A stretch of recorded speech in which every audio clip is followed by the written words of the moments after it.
On Saturday night, Austin FC played Philadelphia Union for the first time in club history. Not a really interesting to surprising 90-minute match, Austin FC ended up in a 2-2 score against the Union with the goals of Diego Rubio and John Gallagher. And my reaction to this game was pretty much this. Again, I was left disappointed from Austin FC, but with a side of confusion, and I did see a little bit of a hope from the squad in last night's game against the Union. But before I get to that, let's look at the starting lineup. This lineup itself, to me, looked really surprising and interesting because we don't see Zan Komenich play in the back four. We finally get that dream that we've been asking from Wolf, and that's to see Guillermo Piru get his first start with Austin FC, supporting too with our back four. We see Gallagher back on the right side being the fullback, and we do see again in a good, so far a solid to good season. Matt Hedges and Julio Cascante are still our two center backs currently. Midfield, it's something different this time. Again, we see Joka Valencia play as a 5, supporting our two center backs and providing a lot of support for the back four. But we do see Alex Spring and Danny Pereira play as two pivot midfield players. Probably one is pushing up front and the other is pushing back. And our front three looks a lot different. We don't see Ethan Finley, but we do see Emiliano Rigoni start on the left side of the wing. Javier Obria makes another start, the second time or third time in a row on the right side, being a right winger. And after a really good performance against St. Louis City, Diego Rubio gets a start as in the 9 rather than being as a 10 from last week's performance against St. Louis. But to me, this lineup looked interesting and surprising Philadelphia Union because they had a midweek game losing to Pachuca 6-0 in the CONCACAF Champions Cup, or CCL. But again, it looked really good and solid from my point of view. But the entire 90-minute match, I had mixed feelings about this team. The way we played is something we thought, like, after St. Louis, are they going to follow up and not do the same mistake to park the bus against Philadelphia? Surely enough, we didn't look like that same team. We didn't follow up to this game against the Union because Philadelphia Union came into Q2 looking like a fresh team. They had 5 days to rest, and those 5 days looked like they were a better team than us. We looked like the team who were easily fatigued, and we were so unfocused.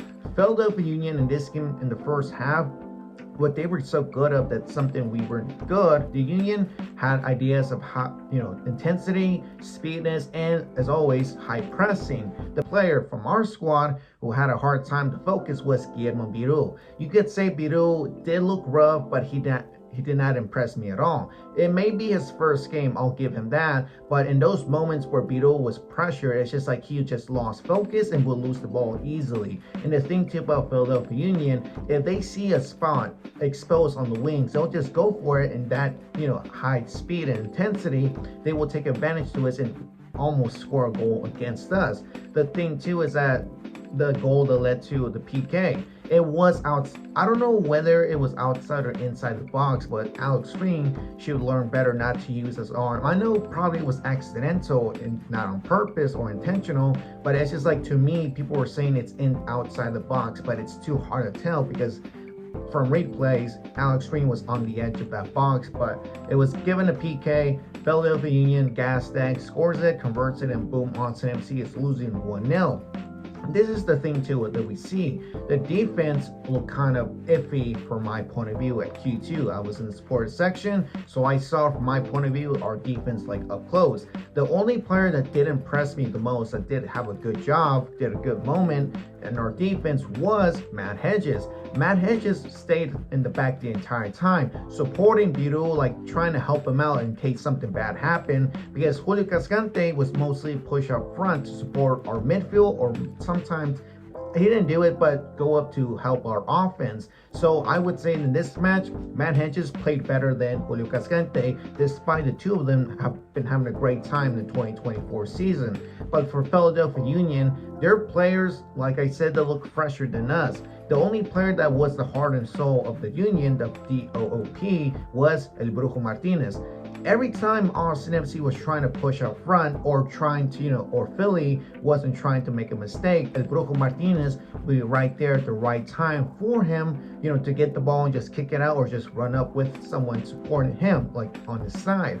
because Austin FC in the entire match, if they're trying to pressure Brujo Martinez or General the back four, Austin FC didn't show that. I didn't see no pressure at all from our squad the entire first half, because in this first half, Austin FC just looked unfocused, no communication, especially to Joka Valencia. Valencia had a good 2-3 games, but coming up to, against the Union, he was just unfocused and just, like I said, no communication at all with our players. But in the second half, this is where everything changes, because we do see two different substitution players. Valencia comes in Owen Wolf. Then Biru, after really, underperforming match against the Union, comes in Zan Kolmanic. Unfortunately, Kolmanic gets down, he does a quick pass, but it was a bad touch to his foot, or bad step. It affects, and he grabs his hamstring. This is we thought another ACL injury, but luckily it wasn't that. It was just he was grabbing his right hamstring. So comes in Hector Jimenez. Hector Jimenez has not seen any minutes from Austin FC since the game against Houston Dynamo. That was just this only match. So we do see Hector on the right side, and John Gallagher was playing on the left side of fullback. There's two good things about this match. Hector Jimenez, he controlled the right side. He controlled him and told everybody in commanding orders where to go and how to play the ball right. Gallagher on the left side looked even better and looked much more comfortable than being on the right side. Gallagher on the left, it looked like he didn't lose his touch at all. But again, what happened to the goal? We see it was, I believe, in the middle. I believe it was Owen Wolf gave the ball to a hockey assist to Hector Jimenez on the right side. Hector Jimenez looks up and he has two options. One of them is Rigoni and the other is Diego Rubio. He does a good cross to the air, but it kind of chips to one of the Union headers, defenders. But good timing from Diego Rubio, does a header, puts it in. Austin FC is now up 1-1, and this is the first assist from Hector Jimenez to Diego Rubio, and Diego Rubio has done his first, opens up his Austin FC goal count with us. Finally, Diego Rubio is the sixth Austin FC striker and the first striker of this season to score a goal with us. But 2 minutes later, it's something we haven't seen before or a long time. We see a good link-up play on the right side, which was Obrian to Hector Jimenez, Jimenez back to Obrian, and Obrian to Owen Wolf, who Owen Wolf on the right side is told by, Obrian to play right there, to run up and just to pass it. A really good ground pass, which I think it did touch Alex Ring's left or right foot, but it gives it to John Gallagher. Gallagher shoots it, and boom, Austin FC is up 2-1. We have scored 2 goals in 2 minutes. We have not seen that since the summer 2023, in which we did the same thing to Sporting Kansas City. And here's the thing, Owen Wolf looks much better on the right side playing in the 8, and he looked much more comfortable where, Hector and Obrian were at in that right side. So I would say by far this is Owen Wolf's best game with Austin FC, coming in as a substitution player, because Jimenez and Owen Wolf were the key to this game. There were our super substitutions in this match against Philadelphia Union. But after that 2-1 lead that Austin FC did, I was really confused about this team so far for this season, because one thing, you play good in the second half, but you play bad in the first half. Is this team trying to be a bipolar club? Because that's the problem too about this season so far, is that we're being like a second half team, just like how we were in 2022. And again, we have some specific time frame to be this good. And the one thing to add is that why do we have to rely on our substitution players to make a huge impact and to save the day for us? You have to be a full 90-minute team to win the match or get a point or at least score goals. We don't need to be like this team we were in 2022. We have to be a different squad. I do love the idea that both Hector Jimenez and Owen Wolf were a huge impact for this match, but you have your starting 11 players who could have done the same thing. Those two players that I just mentioned, be better, be stellar and everything, but why the second half? But after that, we couldn't defend the lead because the unthinkable happened again. Josh Wolf had to park the bus way too soon again, just like how he did against St. Louis City. A really good deflected shot, good deflected save from Brad Suber that came from the right side of Philly, but it went to rebounded to Mikel Ure, who taps it in, that both Hector Jimenez and Julio Cascante could not, get there at the right time, taps it in, we have a tie match. And that's the problem too. Austin FC doesn't know how to defend the lead, because again, Wolves' ideas is park the bus once we're up 2-1. Like, no, if you're up 1 goal from the other opponent, you have to score another goal to be comfortable in at least by minute, at least 75th or 80th. You have to bring your substitution players and park the bus at that minute 80th, and that's how you win the match. But no, Wolf again does not know how to coach or properly maintain a good lead for us. But Driussi comes in. Driussi finally gets his first minutes of this 2024 season. Kind of a soft call for him to start, but at least we saw our number 10 start. I would say that Driussi did put a little bit of hope and provided a lot of support and creativity for our attacking, the front three. But the one player I do have to complain about, which we already done so far, is Emiliano Rigoni.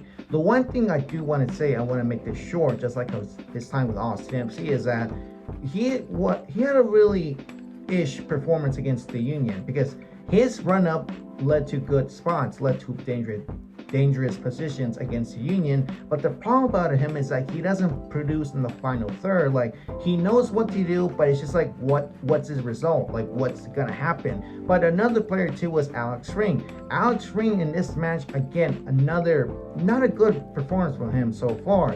He had some terrible moments, like passing the ball at the wrong player and didn't know how to defend properly. Like in one moment, he was trying to give the ball to Danny Pereira, but Danny Pereira didn't get it because a Union player caught up, pressured them, and as always, Ring, with the mentality of Josh Wolf, put the blame on him for not getting the ball at the right time. But so far after that game, nothing much going on with the two teams, because they were trying to score a goal, but it was our defense doing the job. Because like I said before, Matt Hedges did a lot better job than Julio Cascante being our center backs, because Cascante was push up to support our midfield to attack, but Hedges had a good job defending with the back four. But Ref blows his whistle, and Austin FC and Philly share a point, 2-2 score, and by far 3 points in the last 4 games of the season so far. Austin FC is having the worst start of their season in their club history. Josh Wolf has said that this last 3 games, or last 4 games in general, he sees progression, that he's pleased with it. When you want a good progression, you have to understand your mistakes and see what specific players led to those mistakes. Again, too, if you want better performance, better progress, you have to change up your system and understand what can be better to give us goals or give us a good performance from both halves. Not just one, like I just mentioned a while ago about the whole second half team. Josh Wolf, understandably, is on the hot seat, but he thinks that everything is fine for him. Fine by the progression, understanding that our players aren't fit, how he sees hope from Rigoni in the future. Like, he does say, I see hope for him, but we have to understand like how he wants to produce, hence how he wants the best out of him. But in general, Josh Wolf is gonna have a rough time this Saturday against Orlando City, and to end the month against FC Dallas. But after that, hope you guys understood this video. My name has been LMX17, and I'll catch you guys on the next one.